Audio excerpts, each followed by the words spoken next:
everybody, and welcome to Two Old Bloggers, where you got two old guys that have been commenting publicly on the Minnesota Vikings for over 2.5 decades apiece. It's a long time, and results are still the same. But anyways, we're going to be talking about dissecting the 2024 campaign today and how it went from disaster to disaster. And it's now over. But you all know that. We all lived through it last Monday night. But we're going to talk about it a little bit more, just different topics of it, not directly. We're going to do two themes today, not three, but two. First one is going to be on what's the plan for 2025. Second one, what's happening this week in Vikings land, and there's been quite a bit. So we want to welcome everybody from Biggs to Land of Ice to Doc. Welcome to the show, and let's do some Two Old Bloggers. Let's rock!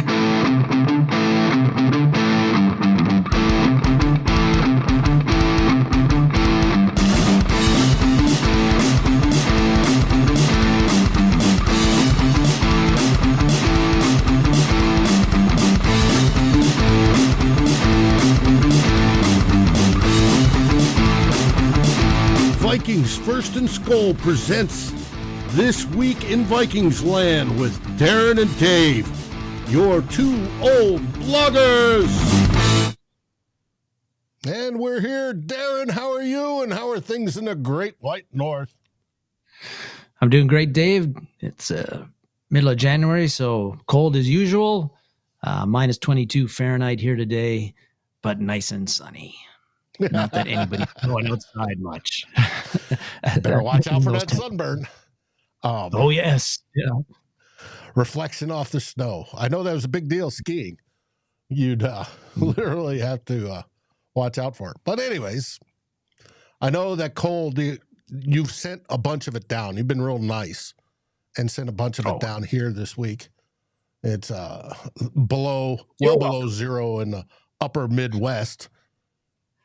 And it's just, and it's going to get cold here in Texas, but not that cold, but cold. We'll get a hard freeze. So we'll see. Mm-hmm. Now, we titled this, What's Next for the Vikings? And let's get it started with theme 1.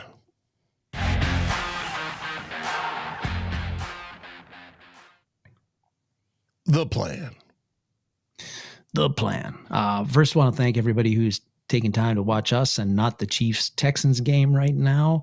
You mean Texans versus the refs? Or that. The Texans are already dealing with that issue in the first quarter, from what I saw. But yeah, it's tough enough to beat the Chiefs, but when you got to beat another opponent too, makes things even harder. Mm-hmm. But yeah, thanks everybody for stopping by, joining in, and those who will continue to stop by. But yeah, want to talk about, like, we didn't want to be here, right, Dave, at this point in time. We were hoping we'd have another playoff game or 2 or 3 to cheer about. Did not happen because of that Vikings depressing, disastrous performance in the desert on Monday night. So 2024, as fun as it was for 14 of the 18 weeks that the Vikings played regular season game and playoff games, that is over and done with. And now you got to focus on 2025. And so that part of that is, what is the plan for 2025 for your Minnesota Vikings so they can go from a team that's just not chasing playoff opportunities, but actually chasing and competing for Super Bowl opportunities?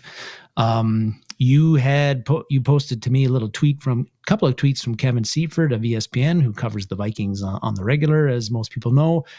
And he just off the top of his head threw basically 12 questions that the Vikings have to answer going into 2025, just off the top of his head. No biggie for the Vikings. Look at those questions they got to answer. A ton of them. And sorry, folks, again, I don't know what it is, but sometimes during the year, the bandwidth's not very good, and I am your comments are blurry right now. I cannot really see them very well. So I'm going to have to depend on Dave, as he normally does, to give the thumbs up and respond to some of that stuff or direct them my way to answer. But anyway. Well, damn it, Dave suggests that we plan, and the plan should be to try to switch divisions. Damn it, Dave. Obviously a Detroit fan, but hey, welcome to the show, damn it, Dave. Yeah. One of those 12 questions that Sievert has on there is, will Kevin O'Connell and Kwesi Adofo-Mensah get extensions? They're heading into the last year of their contracts. We've talked about this before. And I think that's an important question. And I think that now that we're into the 2025 season, I think the first order of business for the Vikings is to sort out that contract situation with both Kevin O'Connell and Kwesi Adofo-Mensah. Mark Wilf told Mark Craig from the Star Tribune on January the 4th that the Vikings were going to deal with this and sit down and talk contract with both guys once the season is over. Well, Dave, the season is over. And I would suggest, especially with a lot of the noise we've been hearing this week about tension between Kevin O'Connell and the Vikings ownership, those talks should be starting right about now. And I think and it's time for the Wilfs to, I think, sign Kevin O'Connell and Kwesi Adofo-Mensah to extensions for the appropriate amount of years and the appropriate amount of compensation. I think it's very important to do that. I think that both of Kwesi and KOC have earned those extensions, and and look at it. The two of them, that pair who joined the Vikings at the same time and were hired by the Wilfs at the same time during the regular season, they've guided the Vikings to a 34-17 regular season record. Made the playoffs 2 of those 3 seasons, and I think they would have made it last year if Kirk Cousins had not tore his Achilles and been lost to the year. But anyway, 2 of 3 seasons they've made the playoffs, won the divisional title once in 2022. Yes, Kevin O'Connell is 0-2 in the playoffs right now, and he got badly outcoached Monday night by Sean McVay and the Rams. No question about that. But I still think that he and Kwesi Adofo-Mensah have earned those extensions. And so question now becomes, how quickly are the Wilfs going to do it? I think they will. And how many years are they going to extend both Kwesi and Kevin O'Connell? If you extend 2 years, I don't think that that's enough, Dave, because next year when these two guys still have their jobs, you're going to be into the same situation you were at the beginning of 2024, where they're saying, oh, they only got 2 years left in your contract. Are you going to extend them again? So I think the Wilfs either go with 3 years, which would give them both Kwesi and KOC under contract until 2028, I believe, or maybe even go 4 years, more years and more financial commitment, and have them locked up until 2029. And I think that the 3 or the 4 year, I don't. Locking them up through this man's first contract. Mm-hmm. Which makes sense. It does make sense. And, giving the Kevin O'Connell and Kwesi Adofo-Mensah the 3 or 4 year extension, or maybe even a little bit longer, that allows it allows both Kevin O'Connell and Kwesi Adofo-Mensah to, I think they can feel good that they've got the security to make roster decisions, not only for the short term, but for the long term. And I think that's important. And for the Wilfs, 3 or 4 years gives them plenty, I think, of ammunition, data, to see if Kevin O'Connell and Kwesi Adofo-Mensah deserve to stick around beyond that and were the right guys for that job, because you'll have seen 3 or 4 or 5 more seasons of how many times have you made the playoffs? Have you actually gotten to an NFC championship game and to the Super Bowl? And also, like Big Rails is mentioning, it also allows the Wilfs to see whether the Kwesi and KOC made the right decision in picking J.J. McCarthy as your quarterback of the future, which is the most important decision both of those guys have made thus far and will ever make, I think, in the time that they've been there. And if they get that right, they were hired.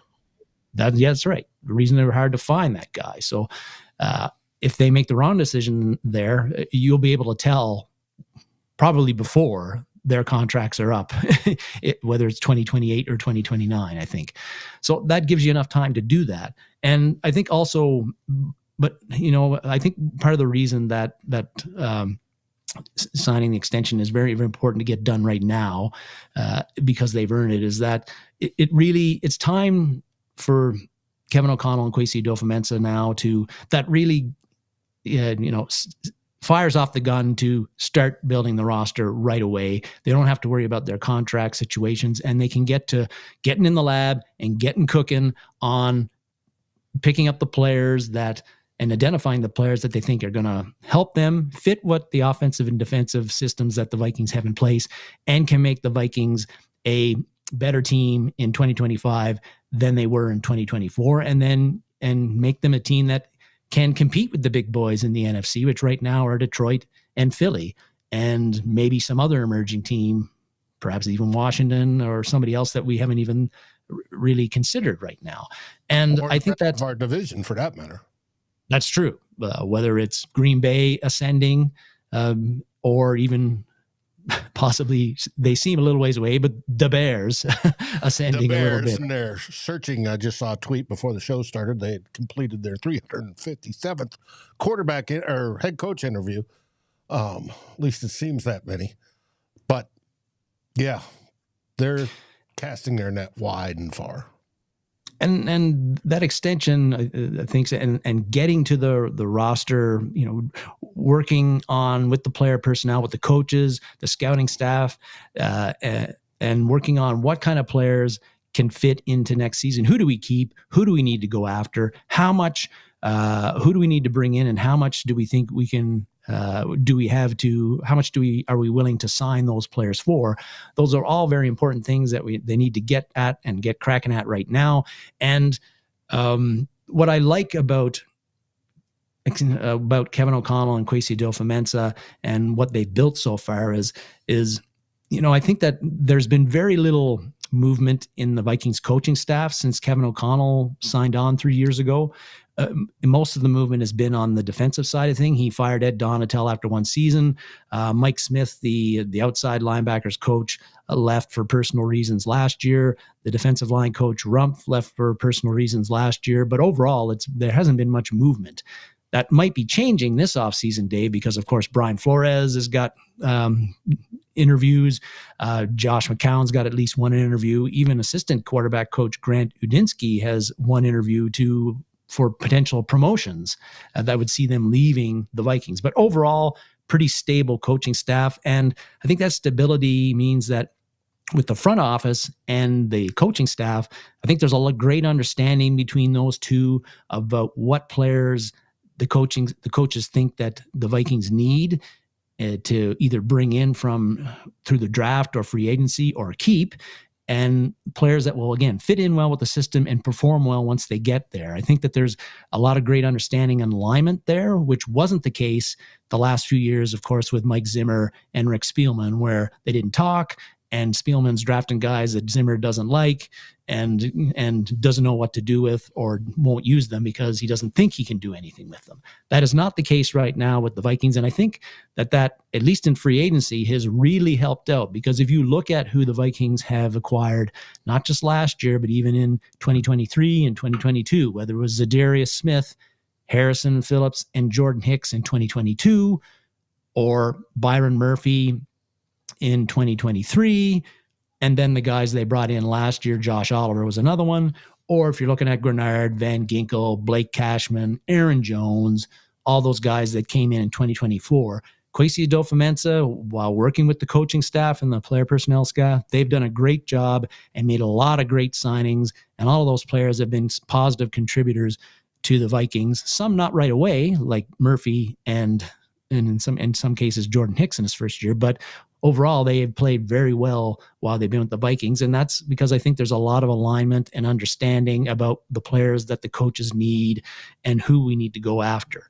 Now, on the draft side of things, it hasn't worked out that well, and that's got to change. I think out of 23 players that Kwesi Adofo-Mensah has drafted, only one, Jordan Addison, has really been a significant contributor. So that's not good. But I think that they're, as of now, if they're that, yes. if they're that good if they've been that good in the free agency side of things, I think eventually, but it's got to start happening now. They're going to hit on the draft too. They're going to figure it out. They're going to come up with a process and start selecting players that can contribute as draft picks, because they seem to be able to identify the undrafted rookie free agents as well. So they're doing a good job there. So I think that alignment, that understanding, it's led to the Vikings being able to bring in players that help them. And you got to remember, Kwesi Adofo-Mensah, when he became GM, and Kevin O'Connell, they had a roster that was pretty expensive, aging in some key spots, didn't have a lot of salary cap space, and they had to retool that roster in short order. And they had to do it while staying with the Wilf's edict of competitive rebuild. And they've been able to do that. They've been able to keep the Vikings competitive while rebuilding the roster and putting it in a better place than it was in 2022 when they got there. So, well, and you forgot the whole edict of the first year is going to play with the original team to make sure it was the coaches, and Spielman was the problem. But I think that, again, got to get this extension sorted out. And once they do, that's the first order of business. And that'll allow the Vikings to get onto the plan of building the team for 2025, but extend those two and do it as soon as you can for, again, the amount of years and compensation that both sides feel is appropriate. Now, we talked about it last week. The fact that the Wilfs have left this till the last year, it has led to some noise. Mike Florio of course, there was Jay Glazer saying teams are looking to trade for O'Connell. And then Mike Florio had a story this week talking about tension in the Vikings organization between Kevin O'Connell and the Wilfs ownership, and that O'Connell was upset that he didn't get an extension at the end of the year. And then Kevin Seifert wrote a story this week where he heard from Viking sources that O'Connell was, again, not pleased that he didn't get extended last year. Find that a bit surprising, but O'Connell's tamped down on that last week, and then yesterday or Thursday when he had his presser saying he loves where he is, he loves the ownership, they've got a great relationship, they've had discussions, he's going to keep it at that. Same thing that Kwesi Adofo-Mensah said, but something's going to get done here, but I think the sooner it gets done, the better. I do wonder, Dave, though, and Paul Allen, the Vikings radio guy, was freaking out about this week too. He's very upset that somebody leaked this stuff about trades for O'Connell to Jay Glazer. And then you've got the noise from Florio, and then Seifert's got his thing about Viking sources. It does make you wonder, Dave, about who is leaking that information out there and why they're doing it. Certainly can't be the Vikings. It's got to be somebody, you think, from the O'Connell camp that's doing that to try to expedite an extension talk. That's possible, or some other team. The Bears have already inquired about trading for Tomlin. Why wouldn't the Bears inquire about trading for KOC? That's true, and it would be quite something they would like no better than to steal a really good coach from a divisional rival. One that's noted for developing quarterbacks. Yes. Mm-hmm. So it's obviously when Glazer put it out, there was validation. At least one source said yes, or had proven that it was true, and that there was at least one call on that subject. Now, it could be, hello, Kwesi here. Hey, you willing to trade KOC? Nope. See ya. Have a great day. Click. And it could be all of that. Or calling the Wilfs, or whoever they called. It could be that, but we don't know. Now, what I'm getting is there's tension between KOC and the Wilfs on the contract, first for timing and for power reasons. That KOC may want a little bit more power in naming the roster or selecting the roster or however it figures out than he presently has. Now, it'd be interesting to see, because Kwesi obviously has done a great job in free agency. Just fantastic. this last year alone probably may get him GM of the year.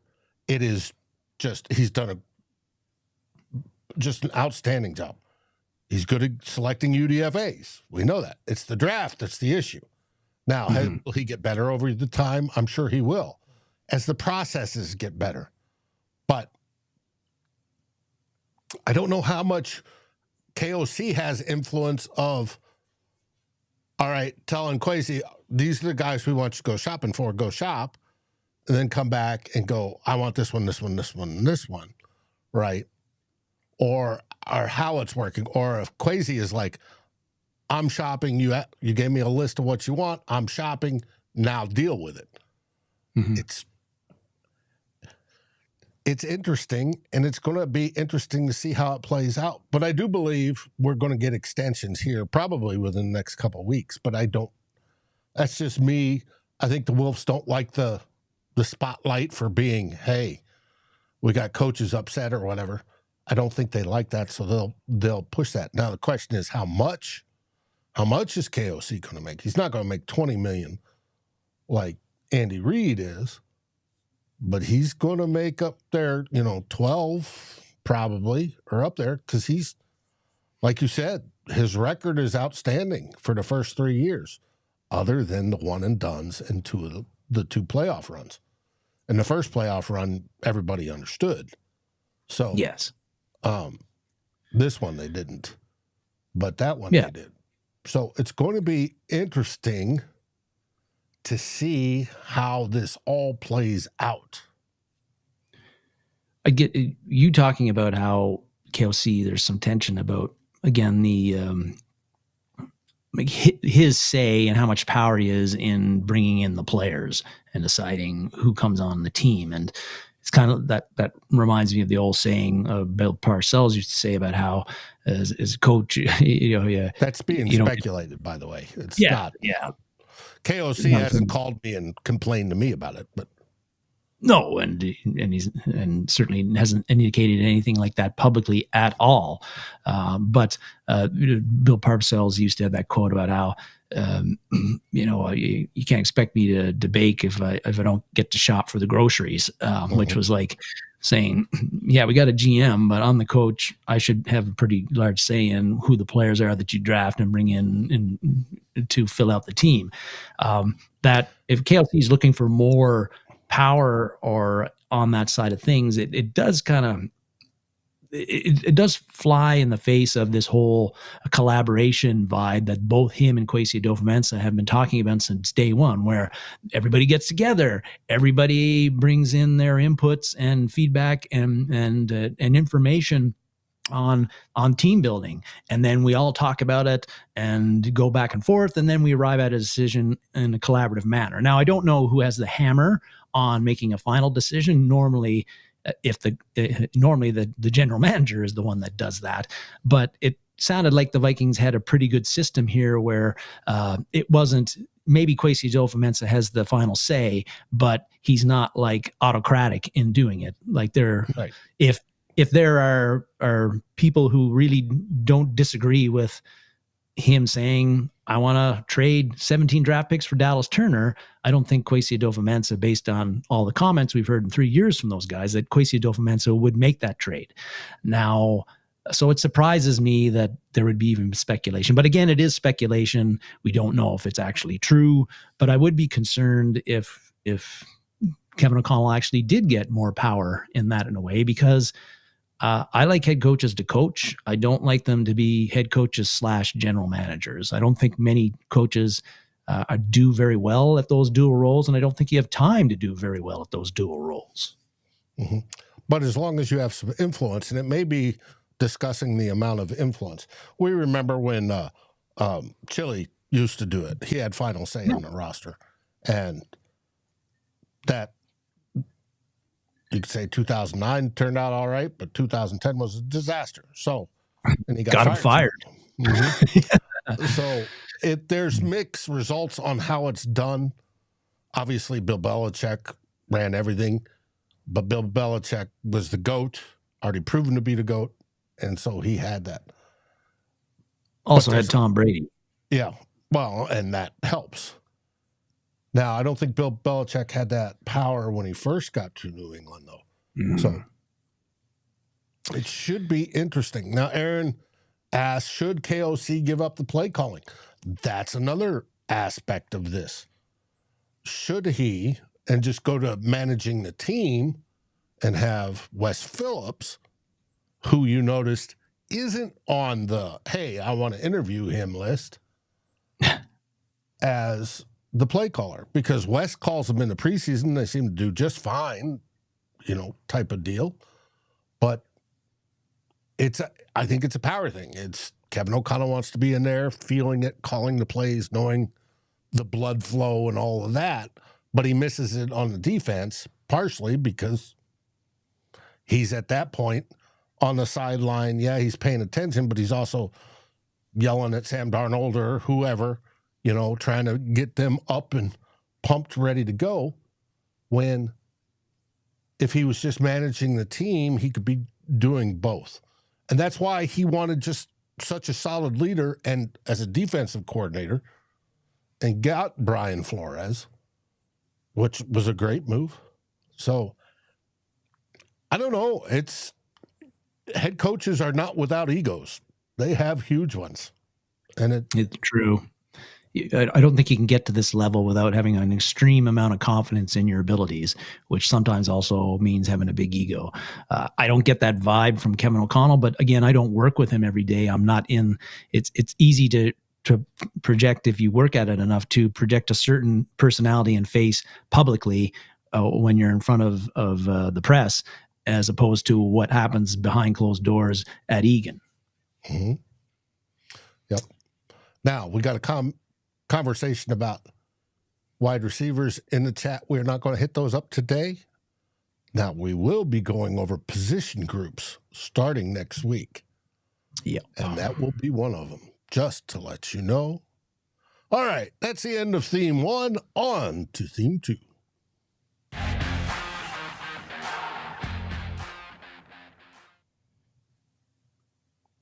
This week in Vikings land. And in between theme 1 and theme 2, the Chiefs have already benefited from 5 phantom calls from the refs, I predict. That's it. Just joking. I don't even know what the score is right now, but don't tell me. I don't want to know. Okay. I'll find out after. I'll watch it, resume watching when this is over, but our show is over. But yeah, this week in Vikings land, want to talk about a few topics this week.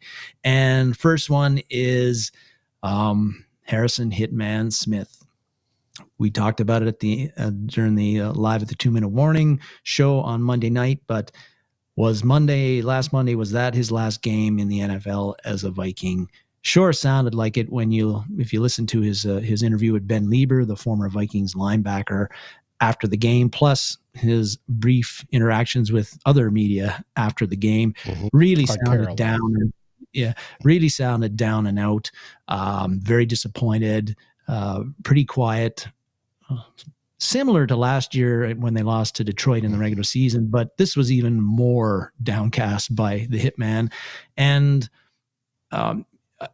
we talked again. We all, I think Tyler and myself at least agreed Monday night that we thought he is done. This was his last season, his last game as a Viking. And if it is, and I think there's a very good chance there is, I just want to appreciate Hitman Smith once again, and appreciate his durability and consistently excellent production he had through 13 seasons as a Viking.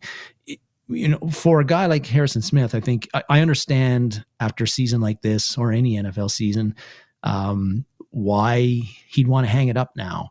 He's probably growing tired of the grind and the ups and downs of an NFL season in a very profession that's very public, 7 days of the week for 4 or 5 months of the year, and to get your body right, or longer, and to get your body right and ready to play at the best professional football league in the world, that takes a tremendous amount of time and commitment and pain and sweat, equity, that you've got to put into. And he's going to be 36 on February the 2nd, Dave. At that age, you got to think long and hard whether you are ready, you have the willingness and the commitment to put in those hours and that sweat and that pain to be a player who can compete on Sundays and hang with the best in the world at this. And maybe he's just feeling... As we know, as you get older, it gets harder and harder to do that sort of thing. Harder to do those sorts of things. More nagging injuries pop up. Things hurt after you work out that didn't hurt when you were 25. It's just, and it can be very discouraging. And the amount of maintenance that you have to put into your body is tremendous at that level to handle a profession where, as Kirk Cousins once said, it's like being in a car crash, like for 3 hours, constant car crashes. That's what pro football is like. So if he doesn't, like, he may not feel his body can handle it anymore. And also, even if it can, he was still I think a plus player on the field this year. Not what he was in his prime. No getting around that. But he was still, I think, a guy who helped the Vikings on the field and off the field. But you never know, right? When you turn 36, how much that extra half step or quarter step he might lose between now and then, even as you try as hard as he can to keep that up, that might be the difference between him being a plus player and being a guy who actually hurts the team. And I don't think Hitman wants to have his last season in the NFL be remembered as he couldn't keep up. He was a step or two slow. He couldn't get it done anymore. That's not the guy Harrison Smith is. He wants to leave on an up note, on a positive note, as close to on the top as he possibly can. And maybe this is it. And I think it is it. But just looking at, again, appreciate the production. Just going to run over these numbers. 1,126 tackles in his 13-season career, 822 of them solo, 37 interceptions, 20 and a half sacks, 12 forced fumbles, 48 tackles for loss, made 6 Pro Bowls, I think 1 first-team All-Pro team. Just a tremendous amount of production there in 13 seasons.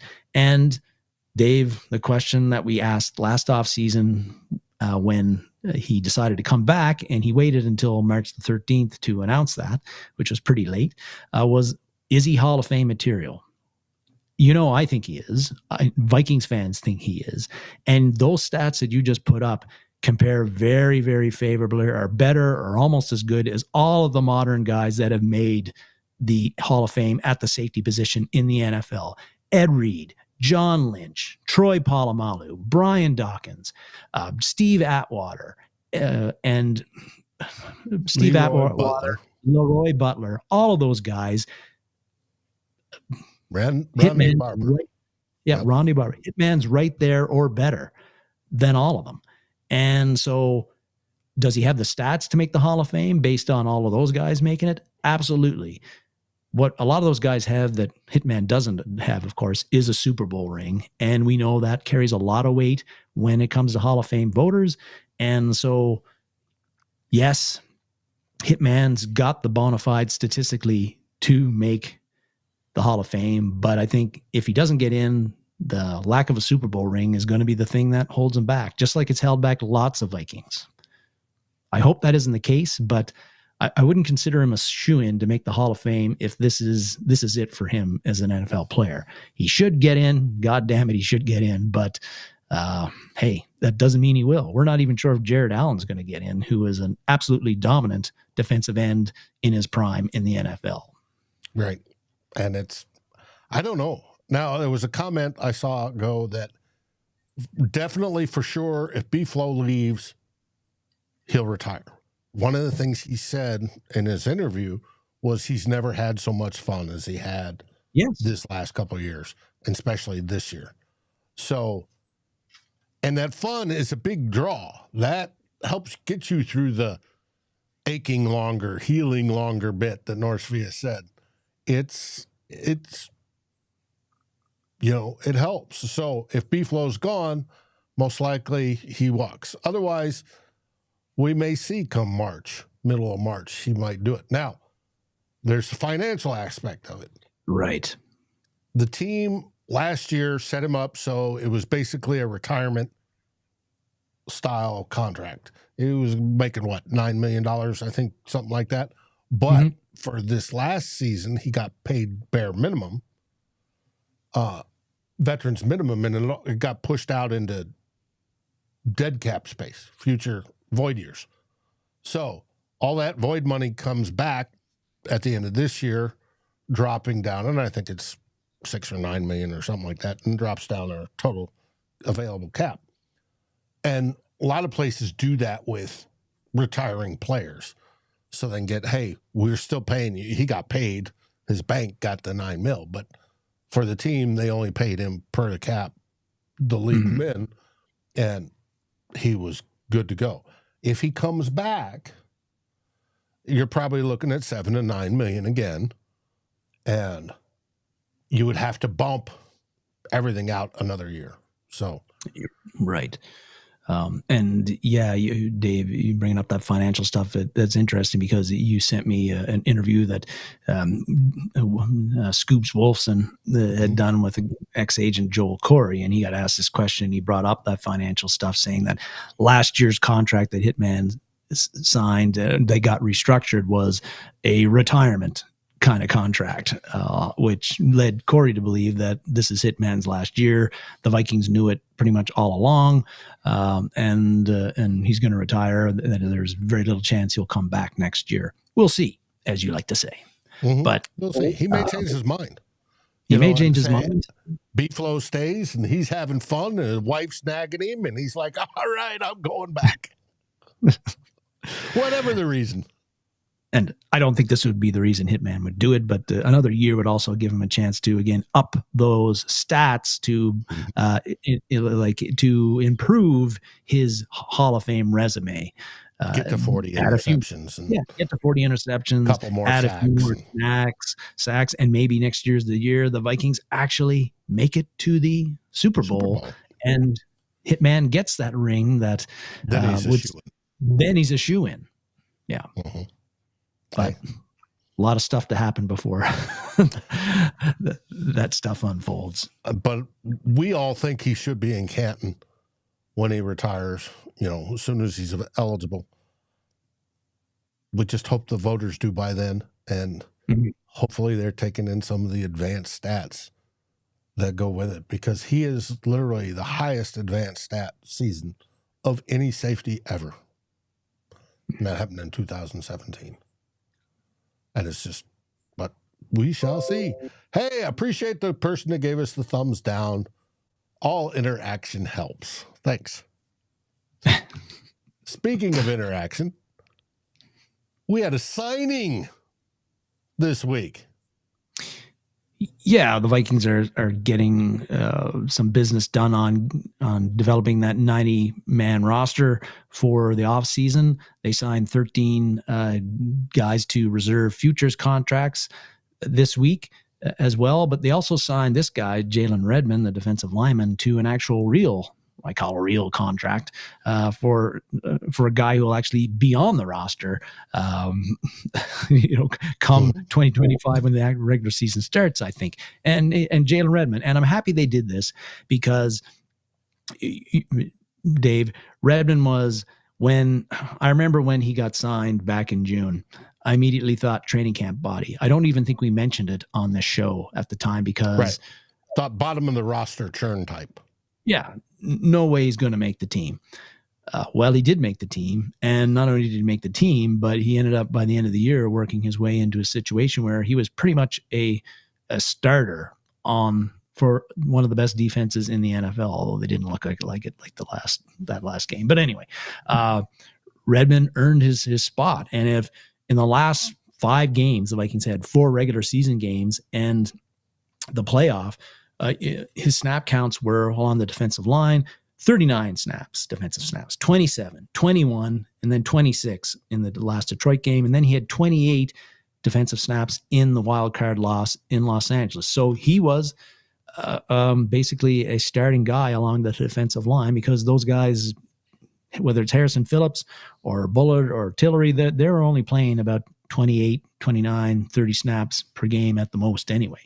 And Redmond was playing just as much as that. And on a line, Dave, where, again, that was basically consisted of the main guys who played most of the year, Phillips, Bullard, and Jerry Tillery.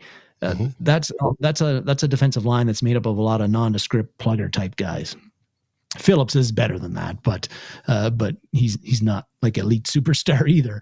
But certainly Bullard and Tillery are that. They're kind of Jags, just another guy in a lot of cases. Well, Redmond, when he played, like, he was, I think, more than just a guy in some cases, because you look at him, and when you watched him play, you saw a guy who was disruptive, who was able to create penetration at the line of scrimmage and get into opposing teams' backfield.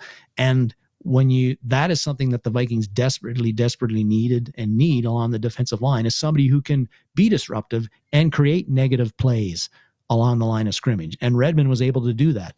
In only 208 defensive snaps last year, he had 18 tackles, 6 tackles for loss, a couple of passes defended, and 1 sack. That's pretty good considering he wasn't playing very much at all for most of the season. And you got to tip your cap to the Vikings scouting staff for finding him, because he played in the United Football League. And I think that last year, and I think that United Football League this is a league that now we've got to look at as a place where you can find unpolished gems to add to your roster, and they can be contributors. I saw something in October, Dave, where I don't think this was final, but that 80 UFL players since the UFL was created have now been assigned to an NFL team. And last year, 18 were on the active roster at one point or another. But only 18 had made the NFL, or had been placed on an NFL team, assigned by an NFL team this year. Only 5 of those, though, were named to the active roster, and Redmond was one of those 5. And he's actually, out of those 5, he was one of 3 who actually played consistently. There was Jake Bates would be the best known guy, and he's the kicker for Detroit. He was a UFL guy. And then there's a outside linebacker with the Broncos who got 5 sacks this year, who was a UFL guy. I forget his name. And then Redmond. So these were 3 guys who actually played significant amounts. So the UFL is turning into a bit of a place again where you've got to look at that, if you're an NFL team, as a place where you might be able to get some useful roster players. And Redmond is one of those guys. I think we got to follow him pretty closely this offseason and see if he can improve on what he did in 2024, because I don't think Tillery or Bullard are going to be back next year. So there's an opportunity for Redmond to carve out an even larger role on this defensive line and be an even more important player to the Vikings defense in 2025. I agree. And he earned his starting spot without a doubt. He earned it throughout the season and then got it and kept it. So it is what it is. It's a good thing. I like the signing. I haven't heard what it is. I'm sure it's not significant, but I like No, that's right. We haven't seen the terms yet. They aren't going to be very large. And if he can build on what he did, he's going to be very good value for money for the Vikings. And this is his first year in the NFL, Dave, but he doesn't turn 26 until the offseason. So he's quite a bit younger than Harrison Phillips, Jonathan Bullard, and Tillery are. So there's room for him to get even better and improve as a player. He hasn't reached his athletic peak yet, I think. Right. And I agree with you. And I think it's a great move that we found him. And this is another thing that Kwesi has to get credit for, because he's managing to find UDFAs and obviously Redmond here. And it's a good thing. And hey, it's going to be inexpensive. Doesn't hurt us. I think it's great. So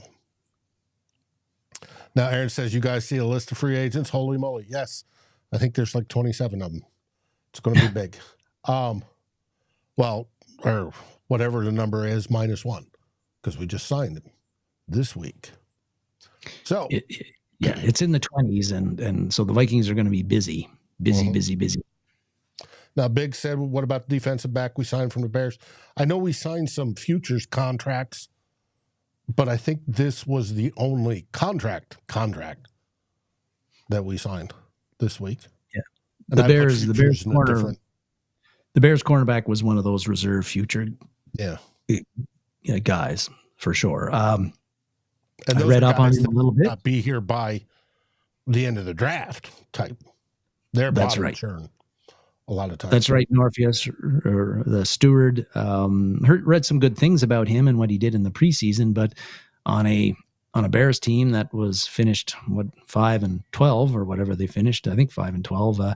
He didn't make the active roster, so you got to keep that in mind. And he didn't athletically, he didn't test well, but seems to be a bit of a playmaker. Just somebody to keep an eye on, but hard to know. Like, these guys get signed to reserve futures contracts. Most of them don't pan out. That's to be expected. Maybe he'll be one of the ones that does. Mm-hmm. So hopefully, like Norfius said, Jalen stays healthy, no blood clot issues any further, and he just goes on to excel and excel and excel. That would be great. Now on to the next theme, or next topic. Sacks. Not a topic we like. I do want to talk about sacks, the ones that the Vikings have been giving up. We know, like this year, the Vikings gave up 49 sacks. That was 10th worst in the NFL. We've talked about the sacks. Oh, they give up a lot of sacks. But that made me, I wanted to look back in Kevin O'Connell's 3 years as a head coach. And because it seems like we've given up a lot of sacks every year he's been a head coach. And we have. I looked at it, whether it was the immobile Kirk Cousins as your quarterback, or the much more mobile Sam Darnold as your quarterback, or the Josh Dobbs, Nick Mullins, Jaron Hall trio from 2023. No matter who's been quarterbacking the Vikings when Kevin O'Connell has been our head coach, the Vikings have given up a lot of sacks. 49 in 2024. In 2022, they gave up 47 sacks. That was eighth most given up in the NFL. Eighth worst, however you want to put it. In 2023, again, 47 sacks given up. That was 10th worst in the NFL. And then this year, 49, again, 10th worst in the NFL. And we've mentioned this on the show before a few times, Dave, because of the way that Kevin O'Connell's offense is constructed and the pass plays that he calls, where he's always hunting for those explosive plays. We talked about how, which forces the quarterbacks to hold on to the ball a little bit longer than if you're more of a dink and dunk and short passing game and yards after catch focused offense. Well, you're going to have to live with probably some sacks, more sacks than if you get rid of the ball quicker, because those pass plays take longer to develop. It takes longer for the wide receivers to get open sometimes. And sometimes the defense gets there before you can get rid of the ball. But, and with the Vikings offense performing like it did, particularly this year, I think we were 9th or 8th in points for, so not bad in the top 10 in most points for per game.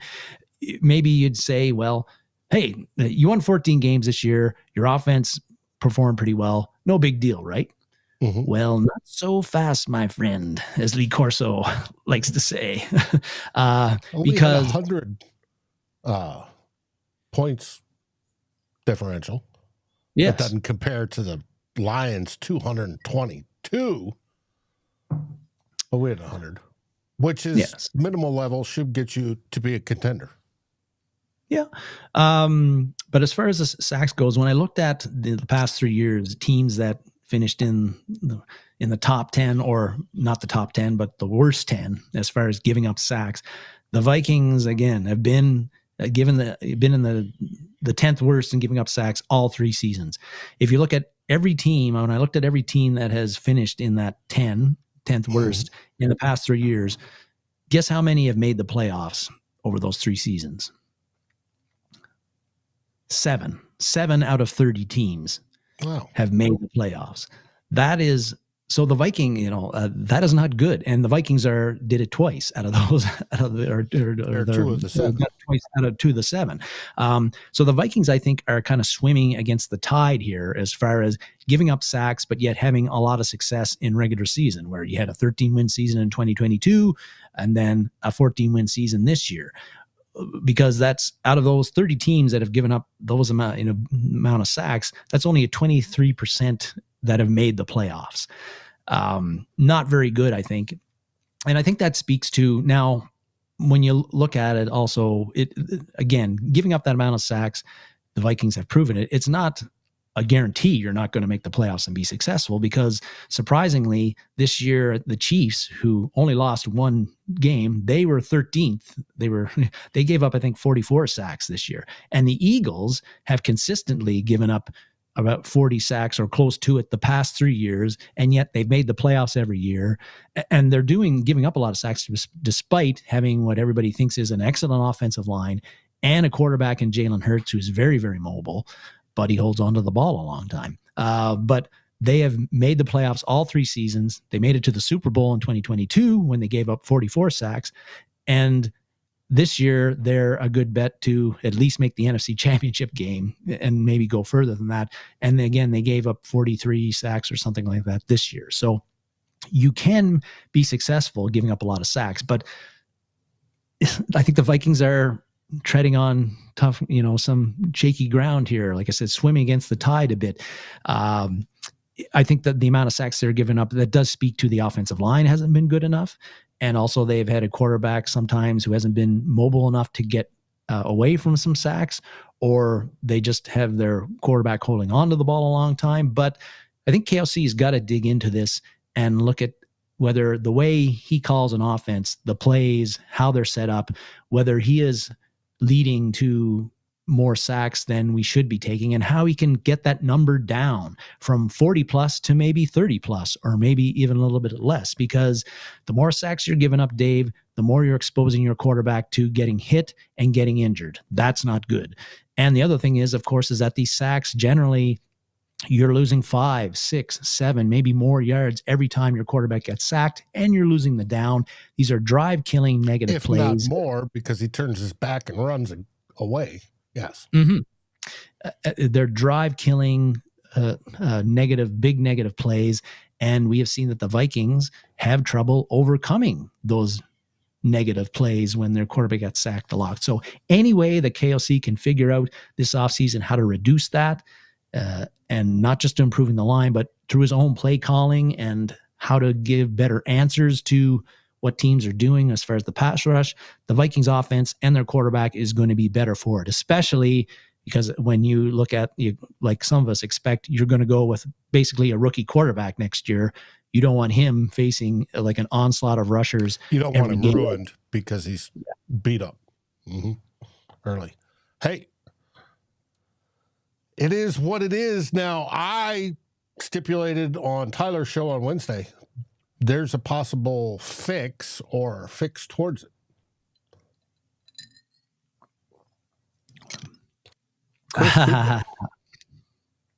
He's ran this line for 3 years now, and it doesn't seem to improve for the most part. They brought in different players, and they're meh, right? They're not great. They're obviously, especially against the pass, especially against big guys in the middle. The interior is bad for the most part, but I still believe that most of these players are relatively decent, would be better with better coaching. It's if KOC could come out. KOC and Kwesi both identified especially the interior of the O-line being a problem. All right. There's 2 ways to fix it. And they're probably going to do much of both. There's probably 3 ways to fix it, but there's much of both. All right, you replace the players. Well, we've had players replaced over the 3 years. At guard, at both guards, not at center. We've kept Bradbury, and we know Bradbury's issues. But you can go out and you can sign guys in free agency. That should be number one priority. Trey Smith, top of the list. But he's top of the list on a whole bunch of teams because the lack of line play across the league. So you want to try to find those guys, and I've made slides for it, but we'll get into it later when we get into the position groupings. You want to do that, if at all possible. We have the money. We can do that. That's what part of the Kwesi getting rid of the dead money on the salary cap thing. Well, the other major influence over that, of course, you can draft them. You can draft late rounders and hope you hit and have them as developmental guys, or you go first and second rounders like we have had. Everybody on that line was a first or second rounder. And hope, with a good coach, that they should be developed. And that's what I'm seeing. To me, it's pointing more and more to Cooper being the problem, and Cooper needs to be replaced. Find a guy that's good at getting these guys to do their job properly, teaching them technique and blocking and all the stuff that they've been failing in, pass blocking. It's all part of that. And then get a guy that's going to be a run game coordinator. If you look at our run game, which goes behind the blocking of the line is integral to your run game. It's been blah the last 3 years. We've had different running backs every single time. And they've all been within like 0.2 yards of each other. Mm-hmm. That's pointing to me. Now, listen to Dave. I'm a fan. I watch the tape. I love it. I love big round belly play. That points to me that Cooper needs to move on, and we need to find a different O-line coach that can also double as a run game coordinator. And that may improve the run game portion of it for KOC, make it more efficient so he's happier, and it improves the line play. But, hey, it's just my opinion. I stated it Wednesday. It is what it is. Tyler was like, never thought of that. Okay. But I think that's the issue. I really do, because we've gone through too many guys drafted too high that should be able to be made into good players. And if you look at where linemen turn out, it's usually because they got a great O-line coach. And that's something KOC can fix. He can say, Chris, love you, brother, but I'm replacing you. We need to improve. See ya. I'm glad I'm glad you mentioned that, Dave, because as you mentioned, next week we're going to start our positional analysis for the Vikings. Is going to start with quarterbacks, by the way, not offensive linemen. But I had been thinking about the offensive linemen because, of course, that came up this week in the post-game press conference with Kevin O'Connell, and he got asked about it again on Thursday. And yes, when you look at it, yes, you can change players. Yes, you can draft guys.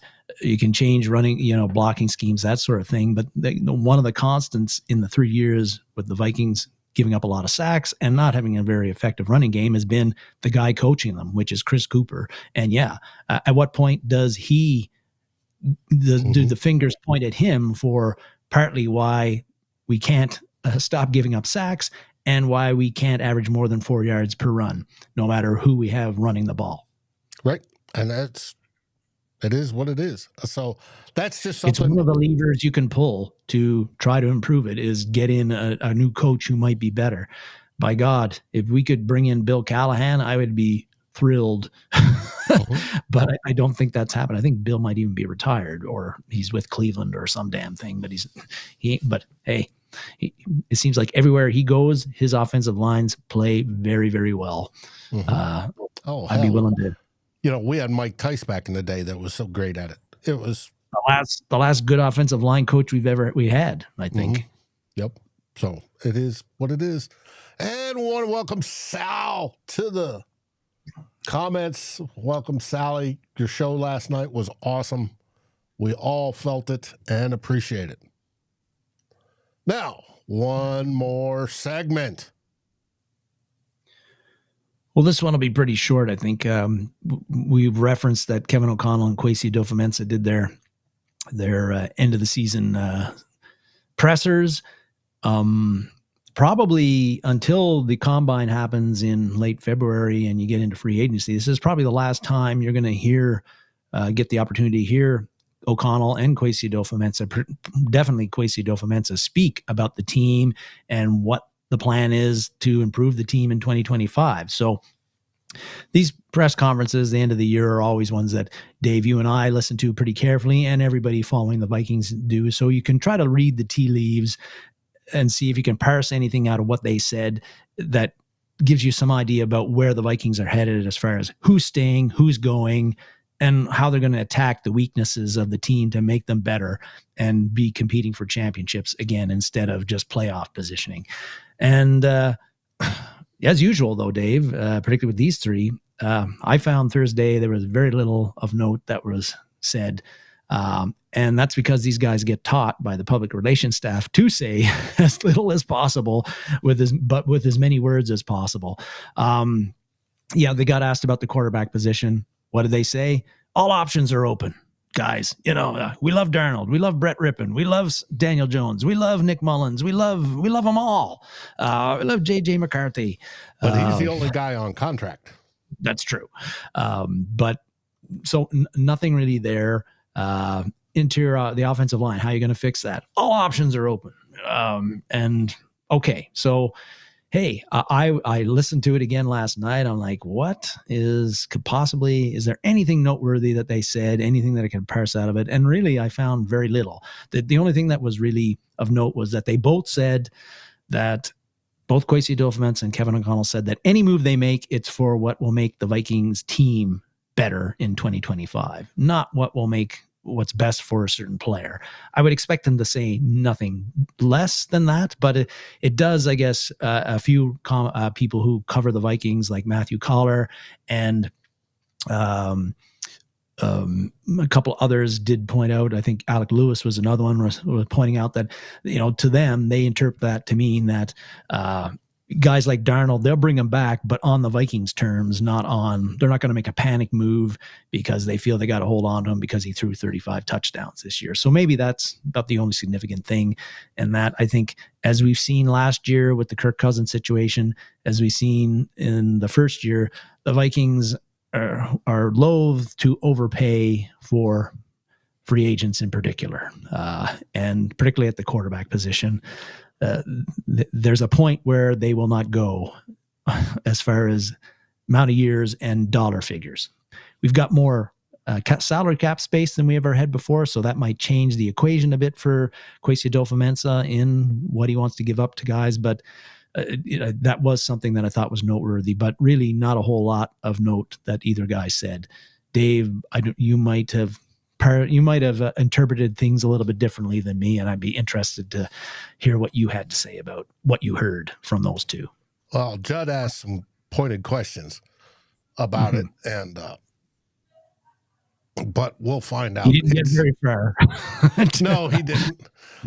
He did not. And I originally heard they were going to do the presser together. Turns out they didn't. It was back to back, but it was a bunch of, we had a good season. We love it. You were going to try to make the team better, blah, blah, blah, blah, blah, blah, blah, blah, blah, blah, blah, blah, blah, blah. And then not a whole bunch of nothing, as usual. And then, hey, we're going to send people down for, I believe they said, we're going to have people scouting and all that stuff.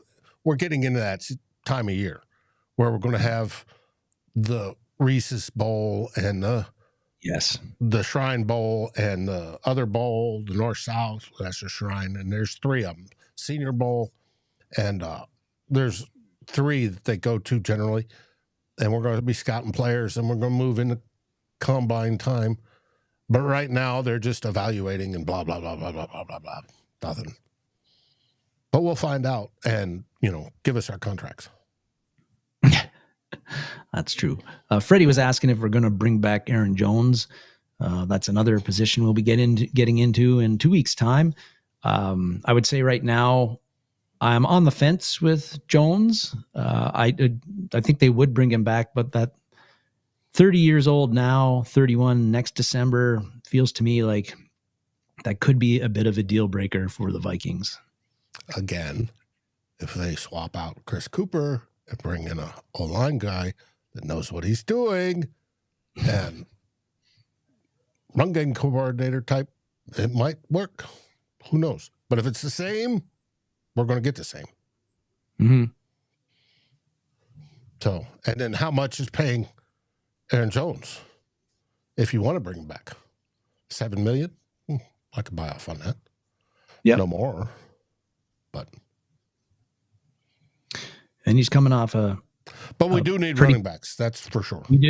We do, and there aren't many of them out there that are, or really any of them out there, who are obviously better than Aaron Jones in free agency. Mm-hmm. At draft wise, there's lots of promising running backs that would be, I think, players that would be, I'd love to see on the Vikings, 2 or 3 in particular, but you might have to draft those guys in the first or second round. Well, do the Vikings want to draft a running back at 24 or wherever they end up picking? And B, right now they don't have a second round pick. So that's a bit of an issue. Going to be an issue for whatever the Vikings decide to do draft wise, because when you only got 3 draft picks right now and 4 or 5 holes that you want to fill, well, you do the math, right? Yeah, and it depends on how free agency goes, because you could lose. Yes. We're supposed to have that 3rd round comp. Well, that may go away too. We're supposed to have a couple comps, but definitely the 3rd round, that may go away if we start, Trey Smith and this guy and that guy and this guy and that guy. It may suck all those up, and we're down to 3. Well, that'll be based on how many we signed this year, right? Like, right. But that's free agencies before the draft. No, but what we get this year's draft is going to be dependent on what we did last year's draft, is it not? Free agency, is it not? No, I don't. Maybe I'm off on that, but I'm not quite sure, but maybe. And we signed a boatload of free agents last off season. Yeah. And we lost some too, and a couple of them signed some big contracts, Danielle Hunter and Kirk Cousins being the ones. But we signed a lot too, not for as great financial commitment as those two, but the way that the formula is that the NFL guards closely. Yeah, and it depends on who we got and how they played, and obviously Van Ginkel and Grenard and Cashman all played great. So that we'll see. Folks already giving their thoughts on the running back. I love it. Mm-hmm. Going to be interesting. Well, folks, that is it for today. Next week, we start the position reviews with the QBs. We've only got one under contract. And speaking of the answers to questions, what's next for the Vikings? What's the plan? I think it's going to be J.J. McCarthy, but we'll see. Won't we? We will. And even though it's not that far away that we'll see, from we'll see will turn into we know, because or in mid-January now, February, it'll be February, late February before we know it, and then you're not too far from free agency starting. So start counting the weeks, folks. Some of the answers to a lot of these Vikings questions are going to be answered in the span of like 7 weeks or so. Mm-hmm. Yep. Because we got to have them. So it's going to be interesting, and all our free agents and all that stuff. It's going to start to take place, and Vikings First and SKOL will be here for it all. Now, Monday, the Real Forno Show. He's got some stuff. He sent me some stuff already, and I already forgot it. Oh, well. But it's going to be a good one. Trust me, it will be a good one. And with that, any last words there, Darren? Yeah, we got divisional playoff weekend. So I'm like, usually whoever beats out the Vikings when the Vikings make the playoffs, that's usually the team I'm going to cheer against next. But the Rams are playing the Lions, so I'm conflicted, Dave, as to who I need to. Who I hope one of those wins, we can say we lost to the, last two teams in the NFC, or we lost to the Super Bowl winner. So true, but I don't like either of them. So it's, I don't either. But hey. Anyway, we still got some good, fun football to watch. That Ravens Bills game is going to be a hell of a game. I can't wait to watch that one. I just wish the Vikings were one of those other games this week that were involved in one of those other games this week I was watching, and that is not the case yet again. Well, what do we say, buddy? We say SKOL Vikings anyway. And yes. Thanks for watching. There's always next year. Yes. Go Vikings.